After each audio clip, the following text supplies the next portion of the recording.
Good morning friends. Welcome to step study centre by Mukul sir.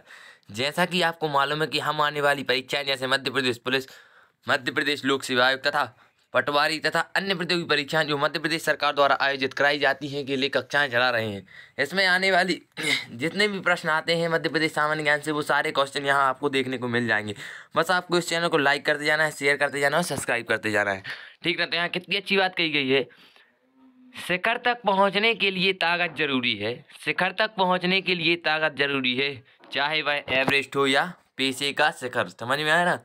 आपको कोई भी शिखर पर पहुंचना है तो आपको ताकत तो बहुत जरूरी है ही। अगर आपके पास ताकत नहीं है, चाहे आप एवरेस्ट पर पहुंचना चाहें, चाहे आप किसी भी नौकरी या कोई काम वगैरह या फिर जैसे पेशे कोई भी आप करना चाहें, तो उसके लिए आपको ताकत जरूरी है। ठीक है ना? तो हम बढ़ते हैं आज की लेक्चर की तरफ। आज आवाज़ अच्छी है, नहीं आ रही होगी क्योंकि अभी अभी बना रहा हूँ सुबह सुबह। देख लीजिए तो फिर क्या लिखा है, भोपाल संभाग। कितने जिले आते हैं भोपाल संभाग में? भोपाल, सीहोर, विदिशा, रायसेन और रायगढ़। तो बढ़ते हैं आज के लेक्चर की तरफ। तो आता है भोपाल जिला। भोपाल जिले का लिंगानुपात कितना है? 918। साक्षरता कितनी है? 80.4%। और जनसंख्या घनत्व कितना है यहाँ का? 855 व्यक्ति प्रति वर्ग किमी। और जिले का क्षेत्रफल कितना है यहाँ का? 2772 वर्ग किमी। ठीक ना? अब देखिए, राजा भोज द्वारा बनाया गया भोजपाल को वर्तमान में भोपाल कहते हैं। कौन से पाल को? भोजपाल को। राजा भोज ने बनाया था भोजपाल। अब आया है यहाँ Shyamla hills, Arera hills, Katra hills, Danesh hills और बंटी हिल्स और ईदगाह हिल्स इधर पे ही है। अब झीलों की नगरी भी कौन कहा जाता है? भोपाल कहा जाता है। और तालाबों की नगरी कौन कहा जाता है? शहडोल कहा जाता है। इसको ध्यान रखना है। प्रदेश का पहला एनर्जी पार्क कहाँ स्थापित है? भोपाल में। और प्रदेश का पहला मॉडल ब्लड बैंक भोपाल में हमीदिया चिकित्सालय में। कहाँ है? हमीदिया चिकित्सालय में है। और 26 जनवरी 1972 को भोपाल को जिला बनाया गया। पहले यह सीहोर की तहसील थी। पहले यह काय की तहसील थी? सीहोर की तहसील थी। तो मेरे दोस्तों, अगर आपको लेक्चर अच्छा लगा रहा हो तो इसको लाइक कर दीजिए, शेयर कर दीजिए, जल्दी से जल्दी सब्सक्राइब कर दीजिए, क्योंकि जिससे ये मेरे जो रोज़ की वीडियो है वो आपके पास जल्दी से जल्दी पहुंच सके। ठीक ना? और आज जो है ना, गणित का वीडियो नहीं डल पाएगा। ठीक ना? इसको ध्यान रखना, आप गणित का वीडियो आज नहीं डलेगा। अब देखिए, प्रदेश की सर्वाधिक जनसंख्या घनत्व 855 व्यक्ति प्रति वर्ग किमी भोपाल है। और प्रतिशत की दृष्टि से नगरीय जनसंख्या वाला जिला भोपाल ही प्रथम है। यहाँ का सबसे ज़्यादा जनसंख्या घनत्व सबसे ज़्यादा कहाँ का है? भोपाल का। इसको ध्यान रखना है। अब सर्वाधिक विश्वविद्यालय वाला जिला कौन सा है? भोपाल है। कौन कौन से विश्वविद्यालय हैं देख लीजिए। बरकतुल्लाह विश्वविद्यालय कहाँ है? भोपाल में। माखनलाल चतुर्वेदी पत्रकारिता विश्वविद्यालय कहाँ है? भोपाल में। राजा भोज खुला विश्वविद्यालय कहाँ है? भोपाल में है। राजीव गांधी प्रौद्योगिकी विश्वविद्यालय कहाँ है? भोपाल में है। राष्ट्रीय विधि विश्वविद्यालय कहाँ है? भोपाल में है। अटल बिहारी वाजपेयी हिंदी विश्वविद्यालय कहाँ है? भोपाल में है। इसके समकक्ष भी दो विश्वविद्यालय है। कौन कौन से? पहला है MANIT, दूसरा है सरोजिनी नायडू महाविद्यालय भोपाल। ठीक ना? तो बढ़ते हैं आगे की तरफ। इन विश्वविद्यालयों को थोड़ा ध्यान से रखिएगा याद, क्योंकि ये विश्वविद्यालय आ जाते हैं कि निम्नलिखित में से कौन सा विश्वविद्यालय भोपाल में नहीं है। ठीक ना? तो बढ़ते हैं आगे की तरफ। क्या लिखा है? शैक्षिक संस्थान कौन कौन से हैं भोपाल में देख लीजिए। तो लिखा है भारतीय वन प्रबंधन संस्थान देश का एवं एशिया का पहला IFM संस्थान है। क्षेत्रीय अनुसंधान प्रयोगशाला कौन सी लिखी है? क्षेत्रीय अनुसंधान, देख लीजिए, देखो सॉरी, क्षेत्रीय अनुसंधान प्रयोगशाला कहाँ पर स्थित है? भोपाल में। और भारतीय होटल प्रबंधन संस्थान कहाँ है? भोपाल में। RCPB नरोन्हा प्रशासनिक अकेडमी कहाँ पर स्थित है? जहाँ जहाँ पर जो अभी बन जाते हैं ना RAS, उनके लिए यहाँ पर वो करने मिलती है, और SAS। तो कहाँ पर है ये? नरोन्हा प्रशासनिक अकेडमी भोपाल में। और कृषि एवं प्रशिक्षण प्रयोगशाला नवी बाग कहाँ है? भोपाल में। देश का पहला आपदा प्रबंधन संस्थान कहाँ है? भोपाल में। एम्स 20 जनवरी 2003 से प्रारंभ हुआ था। पंडित कुंजीलाल दुबे राष्ट्रीय विधि एवं विधायी प्रशिक्षण संस्थान कहाँ पर स्थित है? भोपाल में। Technical teachers training institute Bhopal में है। कहाँ पर है? भोपाल में। जेल एवं अनुसंधान एवं प्रशिक्षणशाला भोपाल में है। जेल एवं अनुसंधान एवं प्रशिक्षणशाला कहाँ है? भोपाल में।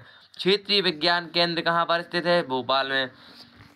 और पुलिस स्वास्थ्य केंद्र कहाँ पर स्थित है? भोपाल में। High security animal disease laboratory कहाँ है? हताई खेड़ा भोपाल में। मध्य प्रदेश जनजातीय शोध विकास संस्थान कहाँ है? भोपाल में। स्पोर्ट्स अथॉरिटी ऑफ इंडिया को केंद्र गौरासाई कहाँ पर स्थित है? भोपाल में। और इंदिरा गांधी मानव संग्रहालय कहाँ पर स्थित है? भोपाल में। और भारत भवन सांस्कृतिक केंद्र और इंदिरा गांधी विधानसभा भवन भोपाल में। और पंडित कुंजीलाल दुबे की राष्ट्रीय विधि एवं विधायी संस्थान कहाँ है? भोपाल में है। ठीक ना, तो इसको देख लीजिए। अब थोड़ा बढ़ते हैं हम आगे के लेक्चर की तरफ। क्या संग्रहालय, कौन सा संग्रहालय? ये दुष्यंत कुमार पांडुलिपि संग्रहालय। दूसरा है बिरला म्यूजियम भोपाल। तीसरा है प्राकृतिक विज्ञान गृह संग्रहालय। चौथा है माधवराव सप्रे पत्रकारिता संग्रहालय। पांचवा है राज्य संग्रहालय भोपाल। छठवां है दूरसंचार संग्रहालय भोपाल। सातवां है भारत जनजातीय कला संग्रहालय भोपाल। पर्यटन देख लीजिए कौन कौन यहाँ पर्यटन की चीजें हैं। तो यहाँ नवाब हसन सिद्दीकी का मकबरा है।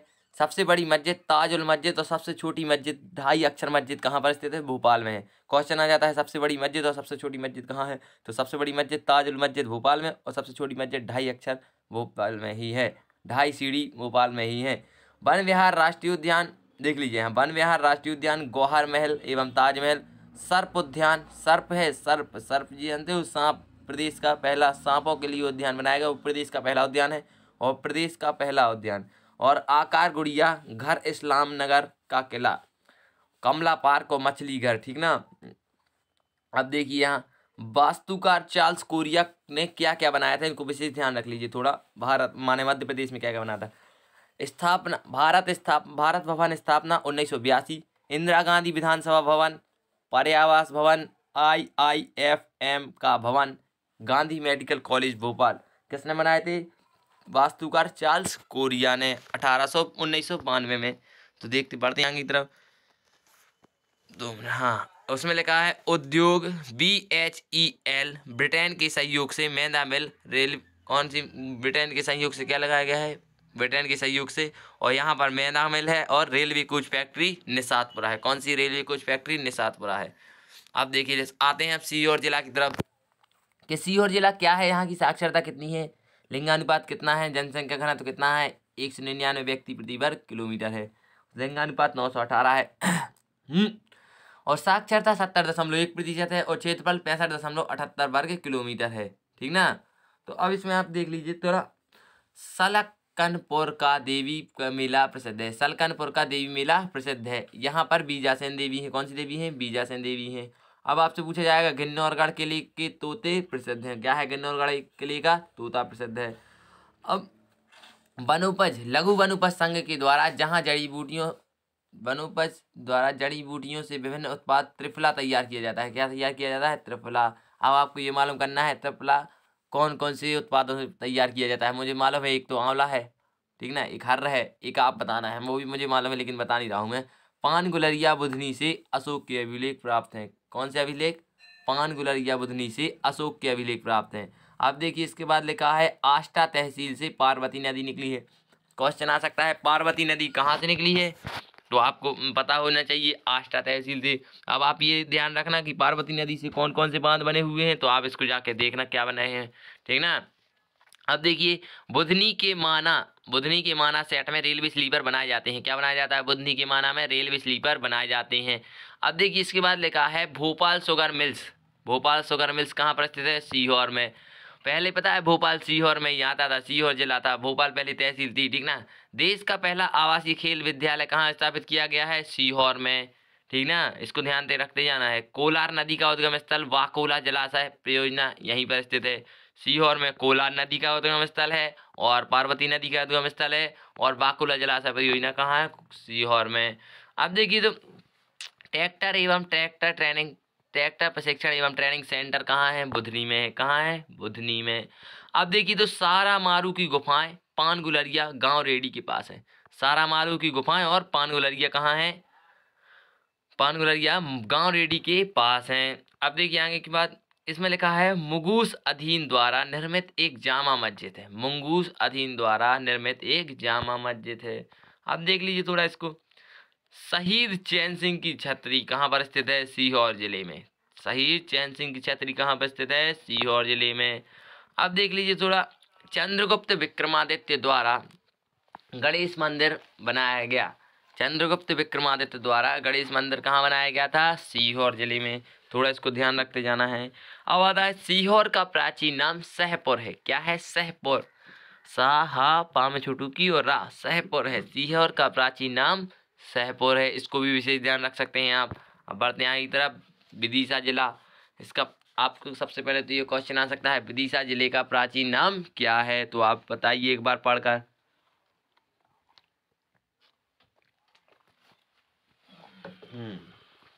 तो क्या है? भेलसा है। ठीक ना, याद रखना।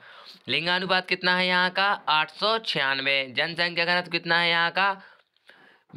198 व्यक्ति प्रति वर्ग किलोमीटर। और विदिशा का प्राचीन नाम क्या है? हिल्सा। और इसको और क्या कहते हैं? महाहिलस्तान। ठीक ना, इसको ध्यान रखना बात को। अब इसके बाद देखिए क्या लिखा है कि बेसनगर, बेसनगर या विदिशा, बेसनगर कहते हैं इसको। विदिशा किसने नाम दिया था? विदिशा किसने नाम दिया था? भारत के प्रथम राष्ट्रपति ने नाम दिया था। ठीक ना, इसको ध्यान रखना है। अब इसके बाद लिखा है उदयगिरी की गुफाएं गुप्तकालीन हैं। कहाँ है उदयगिरी की गुफाएं? कौन से काल की हैं? गुप्त काल की हैं। यहाँ वीरासेन राव का साव क्या अभिलेख है? किसके अभिलेख है? हाँ, वीरसेन राव साव का अभिलेख है। अब इसके बाद लिखा है विष्णु भगवान की वराह अवतार प्रतिमा। विष्णु भगवान की वराह अवतार प्रतिमा कहाँ है? विदिशा जिले में है। भागवत धर्म से संबंधित हेलिओडोरस का गरुड़ स्तंभ कहाँ पर स्थित है? विदिशा जिले में है। और देख लीजिए थोड़ा, मुगल काल में इसे आलमगीरपुर कहा जाता था। क्या कहा जाता था? आलमगीरपुर। अब देखिए थोड़ा क्या लिखा है इसमें, राजस्थान के पास, राजस्थान से जो हमें सिरोंज तहसील मिली वो किस जिले में रखी गई है? विदिशा जिले में रखी गई है। अब देखिए इसके बाद लिखा है सम्राट अशोक सागर परियोजना।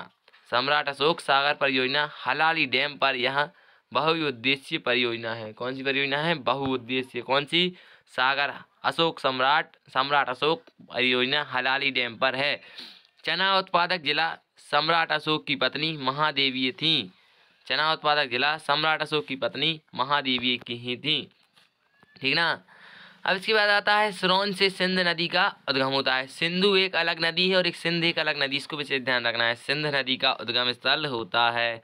अब आगे आते हैं, इसके बाद लिखा है ग्यारसपुर का मेरा देवी मंदिर उदयगिरी की वराह अवतार प्रतिमा है। कौन सी है? ग्यारसपुर का माला देवी मंदिर उदयगिरी की वराह अवतार प्रतिमा है। अब इसके बाद देखिए करीला में सीता माता का मंदिर है। तो करीला कौन से जिले में है? विदिशा जिले में। यहाँ पर बेड़नियों का मेला लगता है, इसको ध्यान रखना है। और जैन तीर्थ शीतलनाथ की जन्मभूमि क्या है? स्थली है, विदिशा जिला।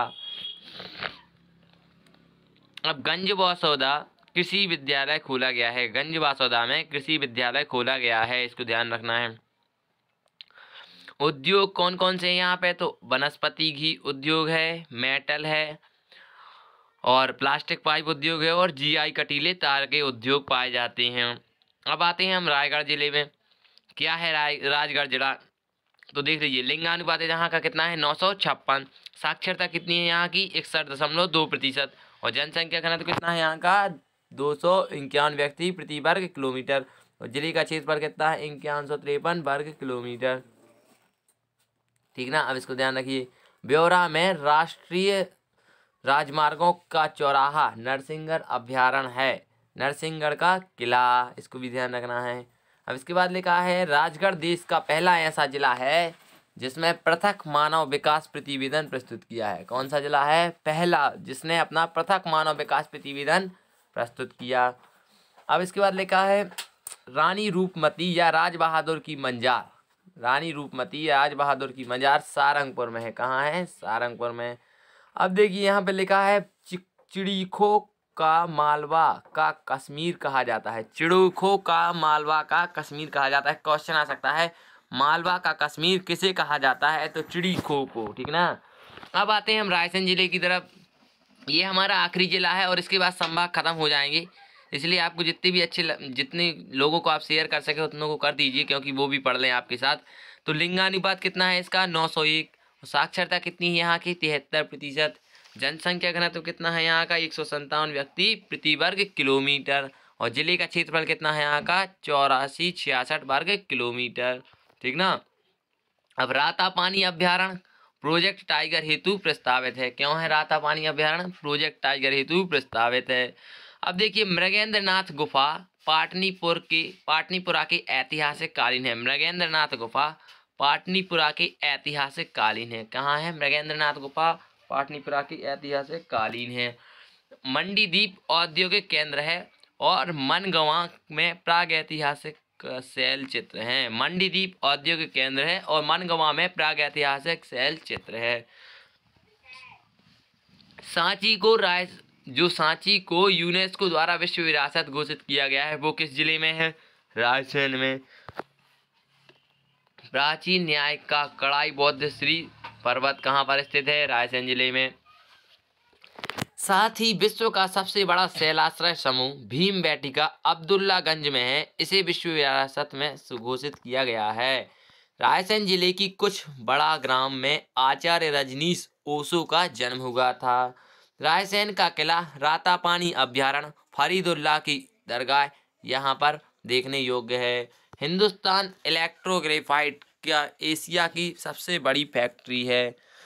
मृगेंद्रनाथ की गुफाएं पाटनी गांव में हैं, ठीक ना। इसके बाद देखिए आगे, सांची बौद्ध एवं भारतीय ज्ञान अध्ययन विश्वविद्यालय ढकना चपना तहसील सांची में स्थापित किए जा रहे हैं। इसके बाद लिखा है भोजपुर की मंदिर को मध्य भारत का सोमनाथ कहा जाता है। क्वेश्चन आएगा मध्य भारत का सोमनाथ किसे कहा जाता है? तो भोजपुर की मंदिर को मध्य भारत का सोमनाथ कहा जाता है। और देश का पहला शिवलिंग संग्रहालय कहाँ पर स्थित है? रायसेन जिले में। इसको भी लिख लेना है थोड़ा। देश का पहला शिवलिंग संग्रहालय रायसेन जिले में है। और पर्यटन विभाग द्वारा यहाँ पर भोजपुर उत्सव समारोह आयोजित किया जाता है। क्वेश्चन ऐसा आ सकता है कि किस विभाग द्वारा यहाँ पर भोजपुर उत्सव समारोह आयोजित किया जाता है? तो पर्यटन विभाग द्वारा। तो कुमराव गांव से बेतवा नदी का उद्गम स्थल है। कौन से गांव से? कुमरा गांव से बेतवा नदी का उद्गम स्थल है, इसको ध्यान रखना है। तो यही थे सारे इफेक्ट जो आपको पढ़ने थे और इन्हीं को आपको याद करना है। यही मध्य प्रदेश सामान्य ज्ञान के संभाग कंप्लीट हो चुके हैं। और अगर आपको अच्छे लगे हों तो इसको लाइक कीजिए, शेयर कीजिए, सब्सक्राइब कर दीजिए, ठीक ना। तो मिलते हैं कल के लेक्चर में। आज गणित का लेक्चर नहीं होगा।